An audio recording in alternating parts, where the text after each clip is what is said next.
우리 소망교회가 창립된 지 45주년이 되었습니다. 그동안 우리 교회는 정말 역사 속에서 수많은 일들을 감당해 왔고 놀라운 역사를 이루어 왔습니다. 제가 교회에 부임한 지 이제 4년이 되어 갑니다마는 교회에서 목회하면서 늘 이런 생각을 합니다. 어떻게 이렇게 좋은 놀라운 교회가 있을까? 이렇게 멋진 교인들이 있을까?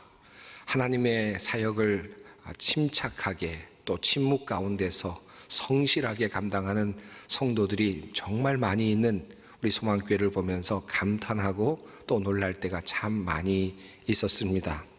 아마도 많은 분들이 우리 소망교회에 대하여 큰 자부심과 자긍심을 가지고 계시리라 생각합니다. 오늘 창립주일을 맞이하면서 우리는 과연 교회란 무엇인가 라고 하는 것에 다시 한번 관심을 가지려고 합니다.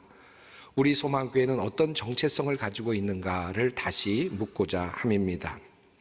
이런 질문을 던져보게 되는 이유는 지금까지 우리가 너무나도 잘 해왔지만 우리가 해왔던 것들이 과연 무엇이었는지를 다시 묻고 확인하고 우리의 마음을 새롭게 하기 위함입니다. 오늘 본문 말씀은 마태복음 16장 말씀입니다. 이 말씀 속에는 주님께서 하신 말씀, 내가 이 반석 위에 내 교회를 세우리니 라는 말씀이 들어있는 바로 그 마태복음의 본문 말씀입니다.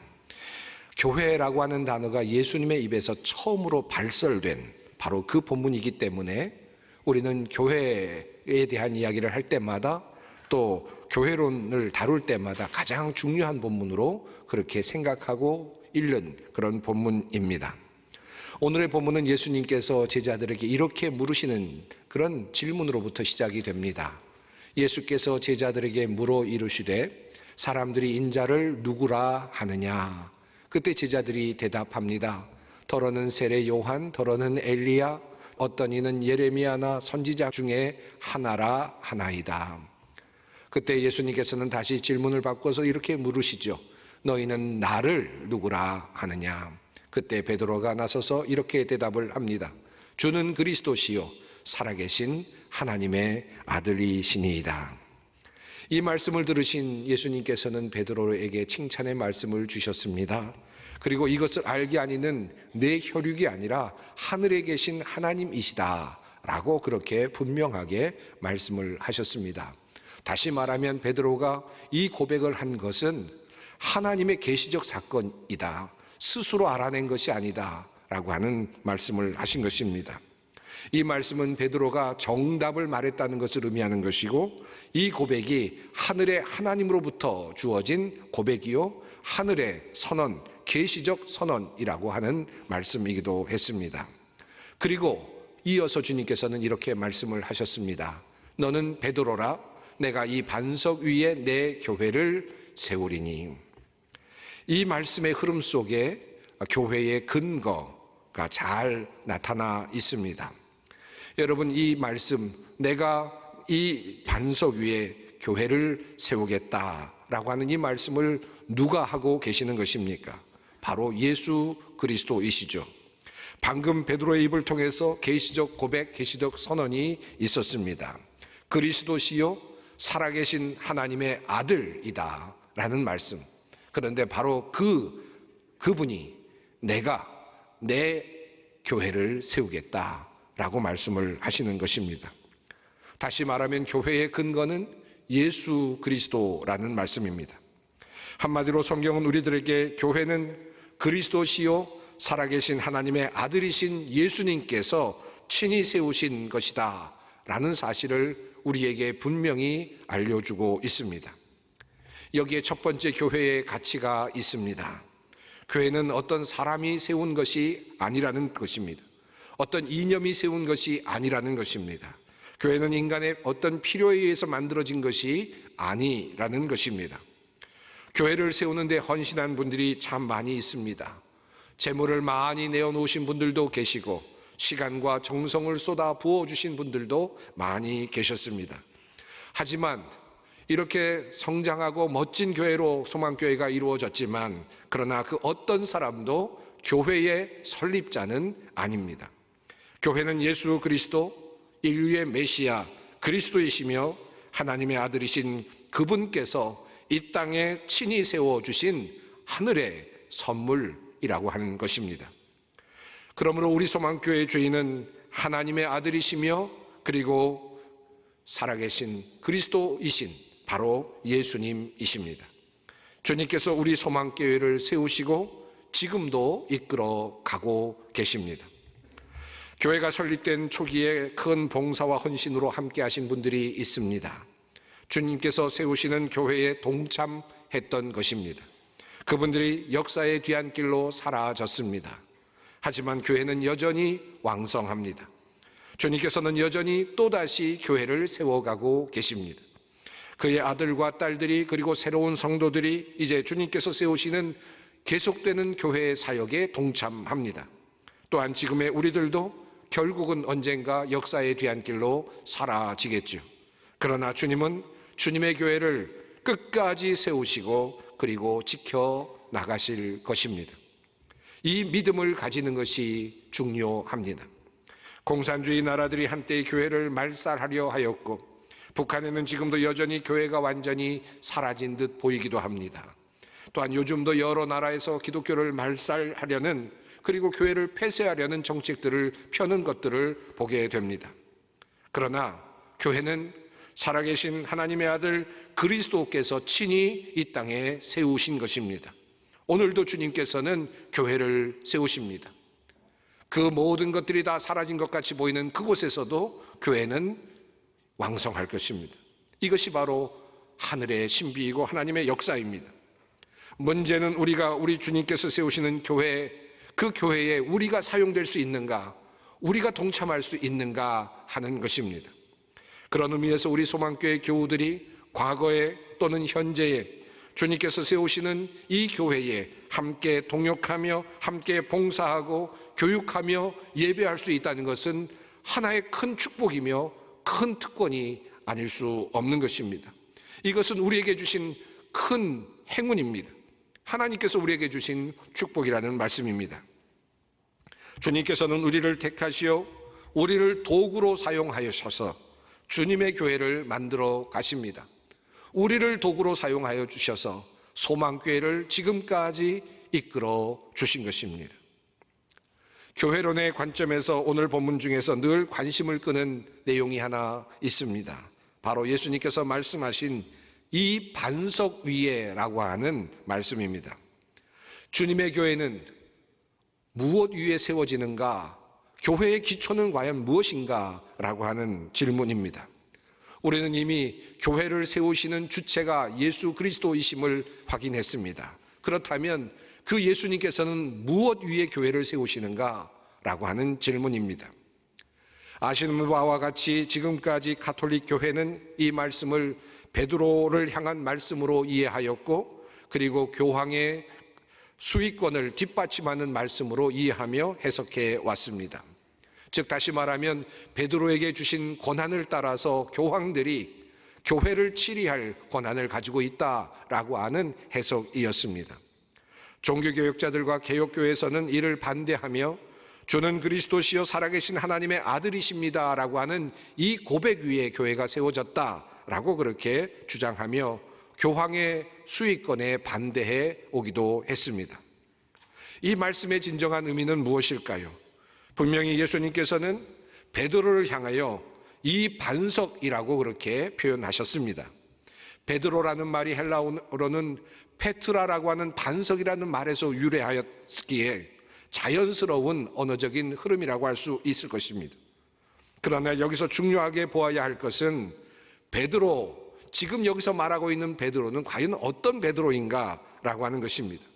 다시 말하면 어떤 상태에 놓여 있는 베드로인가라는 것입니다. 지금 예수님 앞에서 칭찬을 받고 있는 베드로는 주는 그리스도시요 살아계신 하나님의 아들이십니다라는 신앙의 고백을 하고 있는 바로 그 베드로입니다. 즉 그리스도에 대한 신앙, 그리스도에 대한 바른 고백을 하고 있을 때 주님께서는 그 베드로 위에 내가 교회를 세우겠다라고 말씀을 하신 것입니다. 인간 베드로가 아니라 인간 베드로에게 주목하는 것이 아니라 바른 신앙을 고백하고 있는 베드로입니다. 이것을 우리가 주목해야 합니다. 주님께서는 이렇게 주는 그리스도시요 살아계신 하나님의 아들이십니다라고 고백하는 사람들, 그렇게 고백하는 사람들 위에 하나님의 교회를 세워 가십니다. 오늘 본문과 이어지는 말씀이 그러므로 매우 흥미롭습니다. 마태복음 16장 21절 이후, 그러니까 오늘 본문 말씀이 있는 바로 뒤에 이어서 나오는 이야기는 예수님께서 제자들 앞에서 이제 내가 예루살렘으로 올라가서 많은 고난을 받고 죽임을 당하고 그리고 3일 만에 다시 살아날 것이다 라는 말씀을 전하는 내용으로 이어집니다. 그때 베드로가 또 나서지요. 그러면서 그는 이렇게 말을 했습니다. 주여 그리 마옵소서, 이 일이 결코 죽게 미치지 아니하리이다. 얼마나 용기 있는 말입니까? 얼마나 우정이 섞인 말입니까? 절대로 예수님을 그렇게 어렵게 하지 않겠다라고 하는 충성 어린 말 아닙니까? 그때 그러나 예수님께서는 베드로를 향하여 강하게 책망의 말씀을 하셨습니다. 사탄아, 내 뒤로 물러가라. 너는 나를 넘어지게 하는 자로다. 그러니까 마태복음 16장 안에는 한 번은 베드로는 큰 칭찬을 받았고 그리고 한 번은 큰 책망을 받았다는 사실을 알게 됩니다. 베드로라는 인물은 그저 한 인물이면서 어떨 때는 하나님 앞에서 칭찬을 받을 수 있는 믿음의 고백을 할 수 있는 사람이고 또 한편으로는 사탄과 같이 하나님의 일을 방해하는 인물이 될 수도 있었음을 성경은 감추지 않고 있습니다. 만약에 베드로 위에 한 사람 위에 세웠다라고 말한다면 뒤에 나오는 베드로는 사탄입니다. 사탄 위에 세웠다는 말로 바뀔 수도 있는 것입니다. 이것이 무엇을 의미하는 것입니까? 사람 베드로가 아니라는 뜻입니다. 지금 신앙 고백이 있는 베드로, 주는 그리스도시요 살아계신 하나님의 아들이십니다라고 고백하는 바로 그 베드로 위에 주님께서는 하나님의 교회를 세우시겠다라고 말씀을 하시는 것입니다. 이 말씀은 베드로를 넘어서 또 다른 베드로들, 즉 주님을 향한 바른 신앙의 고백을 하고 있는 많은 사람들의 터 위에 주님의 교회를 세우겠다라는 말씀입니다. 그래서 에베소서 2장은 이렇게 말씀합니다. 너희는 사도들과 선지자들의 터 위에 세우심을 입은 자라. 그리스도 예수께서 친히 모퉁이 돌이 되셨느니라. 사도들과 선지자들의 터라고 그렇게 말씀합니다.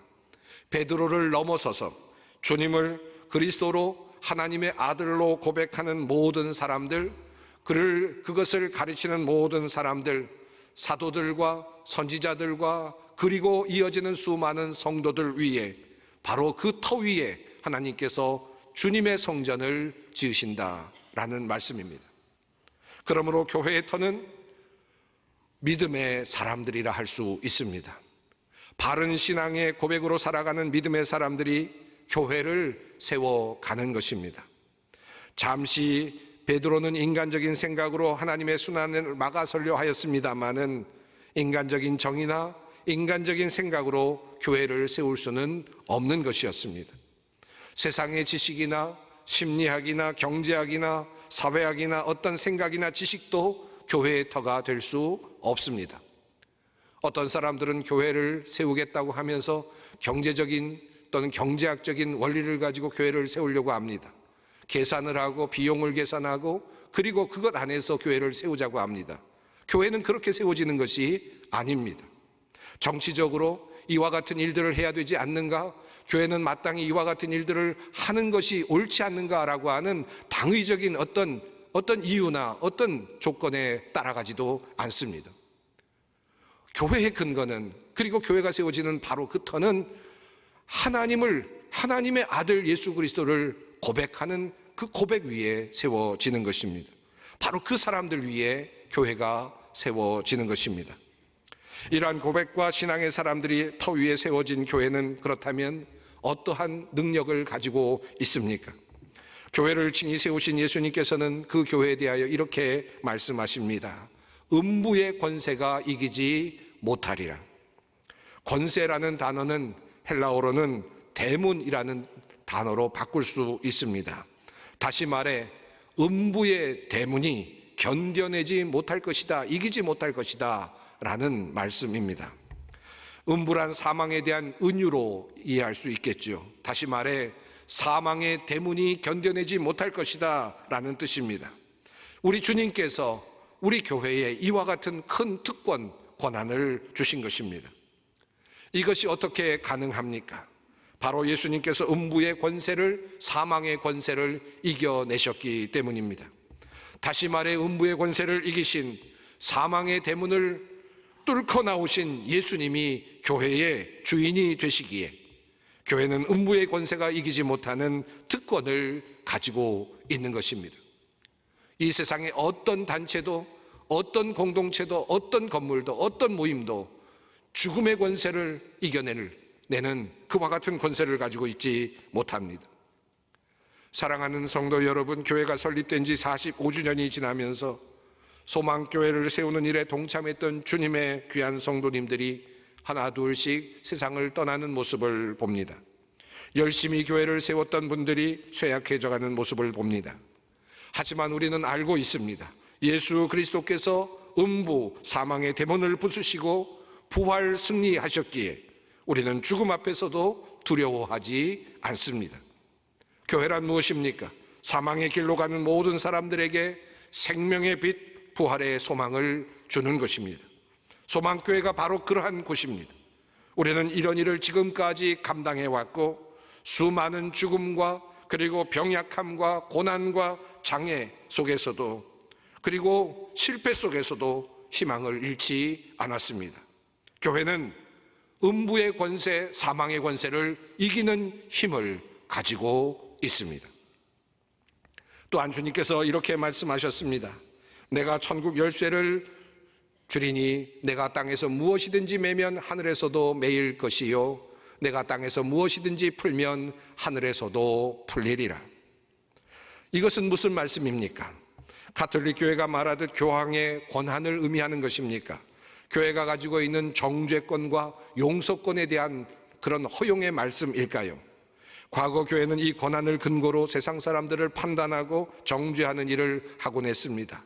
마녀의 사냥 등 그리고 이단 정죄 등이 이루어지곤 했습니다.